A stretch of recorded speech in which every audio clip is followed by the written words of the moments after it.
네, 안녕하십니까. 여러분의 입행을 함께하는 탑뱅커입니다. 이번 시간에는 기업은행의 2023년도 2번 항목을 함께 작성해보는 시간을 가지도록 하겠습니다. 자, 2번 항목, IBK 기업은행의 조직 구성원으로서 가져야 할 태도와 가치관에 대해 본인의 생각을 구체적인 경험, 행동, 사례를 통해서 기술하여 주십시오. 라는 항목입니다. 이 항목, 작성하기 전에 이 항목에 기반해서 앞으로 여러분에게 닥칠 일을 이야기 드리면요. 여러분은 자소서, 서류에 합격한 필기를 보시고 면접, 실기시험과 면접을 보게 되실 텐데 1차 실기시험의 경우에는 제출하셨던 직무기술서와 자소서에 기반해서 질의응답 방식으로 1차 실기시험이 진행이 됩니다. 그리고 최종 면접시험의 경우에는 1차에서 작성하시는 이력신상서에 기반해서 여러분의 면접이 진행이 됩니다. 그러니까 여러분이 지금 작성하는 자소서와 이 직무기술서는 1차 면접에서 질문의 기초가 된다. 주로 인성면접 부분에서요. 그리고 2차 면접은 1차 면접 가서 새로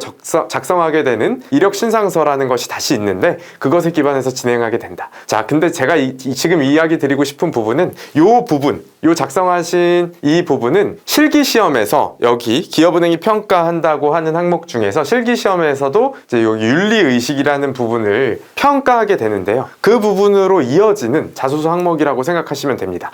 여러분이 이번 자소서 항목을 보셨을 때 은행원으로서 가져야 될 태도와 가치관이 뭔가 너무 많은데 일을 잘하는 것도 중요하고 전문성도 중요하고 정말 다양한 것들이 중요한데 체력이 야근을 해야 되면 체력이 중요하나 이런 다양한 생각들을 하실 수 있잖아요. 그런데 그 다양한 여러 가지들 중에서 가장 우선순위에 있어야 되는 것은 고객에 대한 신뢰, 고객에 대한 책임감이라고 생각을 하시면 됩니다. 여러분이 최근에 실리콘밸리 은행의 뱅크런 사태 이야기를 뉴스에서 접해보신 경험이 있을 거라고 생각을 합니다. 최근에 이제 미국에서 미 국채를 많이 가지고 있던 그 실리콘밸리 은행에서 금리와 채권의 수익은 반대가 되기 때문에 금리가 올라갈수록 채권 가격은 떨어지기 때문에 채권을 많이 가지고 있던 실리콘밸리 은행이 이제 자산 가치가 내려가면서 고객들이 뱅크런으로 이어지게 된 사건이 최근에 있었는데요. 필기 시간이 아니다 보니까 이 어떤 채권 가격 이에 대한 내용은 차치하고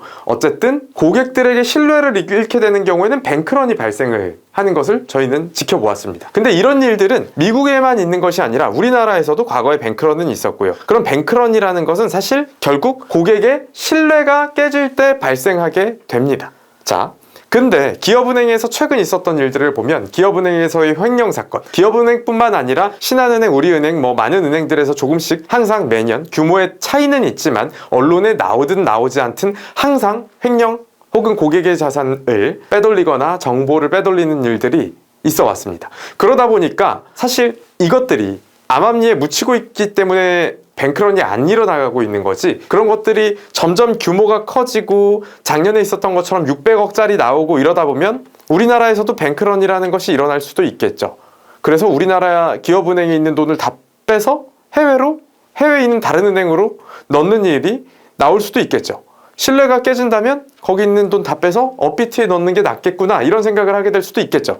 그래서 은행원에게 가장 중요한 덕목이나 가치관은 전문성이나 체력 이런 것도 중요하겠지만 신뢰와 책임이라고 할 수 있습니다. 신뢰와 책임으로 언제나 바른 길을 가겠다는 IBK의 마음가짐이라고 서술이 되어 있는데요. 여러분은 그런 가치관을 가지고 계십니까? 어떤 신뢰, 책임, 바른 마음가짐이라는 것을 서술하기가 굉장히 어려우실 수가 있습니다. 이 윤리의식이라는 것이 실제로 있는 사람이라도 그걸 글로 표현하는 일은 굉장히 어려운 일일 수 있습니다. 그래서 우선 이번의 소재로 키워드를 뽑아본다면 그건 신뢰와 책임일 것이다. 그 다음, 그럼 신뢰와 책임을 가지고 글을 쓴다고 할 때 요 해당 항목은 이제 방금 이야기 드린 것처럼 윤리의식이라는 평가로 실기시험과 면접에서 이어지게 될 부분이라고 이야기를 드렸고, 이 부분을 잘 서술하셔야 실기시험에서 여러분이 윤리의식에 대한 고득점을 해서 또 1차 실기시험도 통과하게 될 수 있으실 거예요.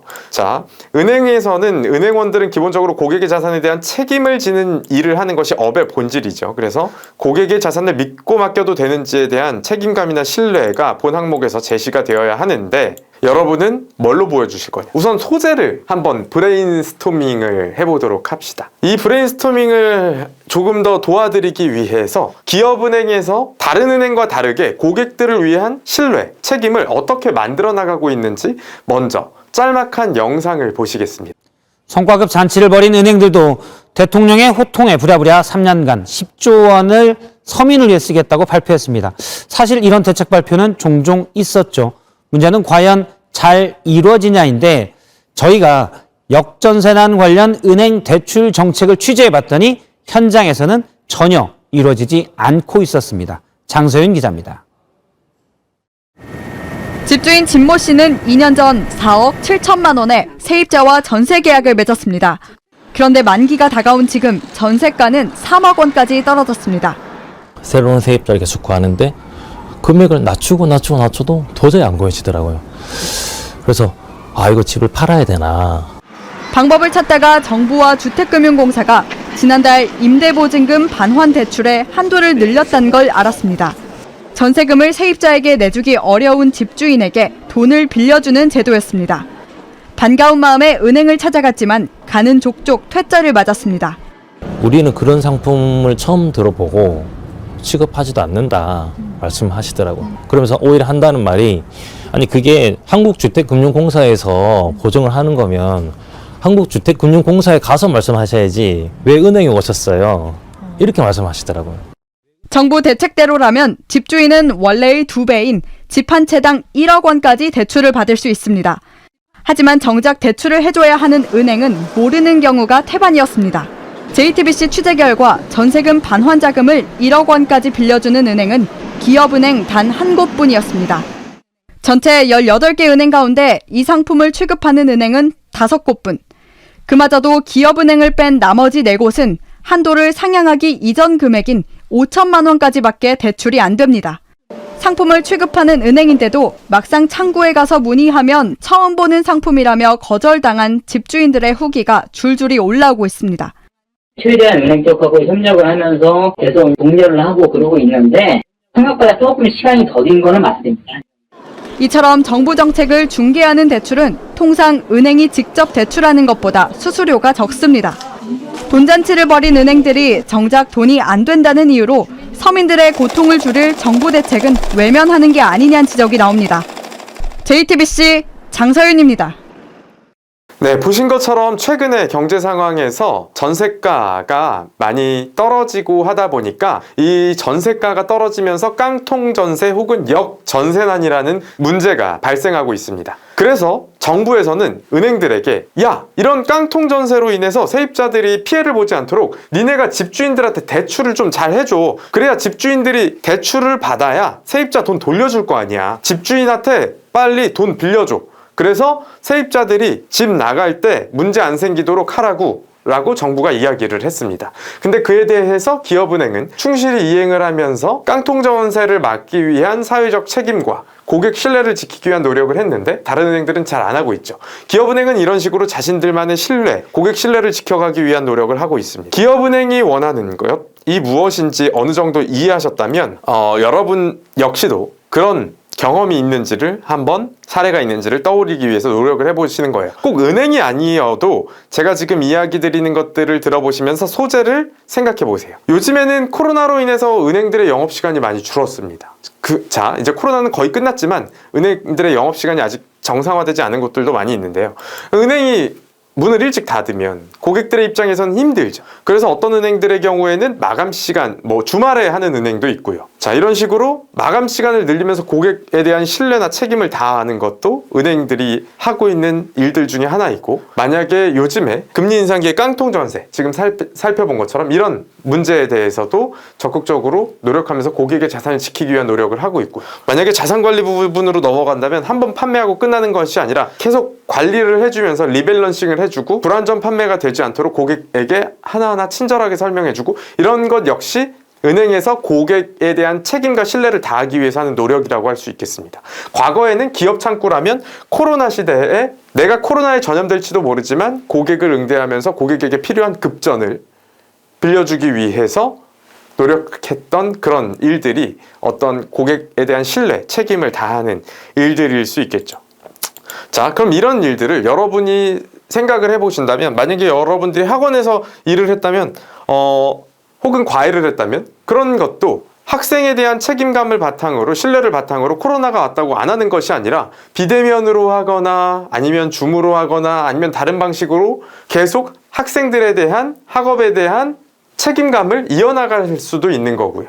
그리고 아르바이트라도 뭐 창구 마감 시간은 아니어도 고객이 있다면 그 마감 시간을 넘어서까지 고객에게 서비스하기 위해서 어떤 노력을 했던 것이 그런 책임감이나 신뢰를 지키기 위한 노력일 수도 있고요. 자, 여러 가지 본인들에게 접목될 만한 사례를 생각을 해보시는 거예요. 자, 그 다음 그걸 가지고 글을, 서술을 한다고 이제 할 때 예시를 보여드리도록 할 텐데, 자, 예를 들어서 신뢰라는 것에 대해서 퇴근을 그냥 조금 늦게 했습니다. 그럼 그게 책임감과 신뢰를 보여주는 건가요?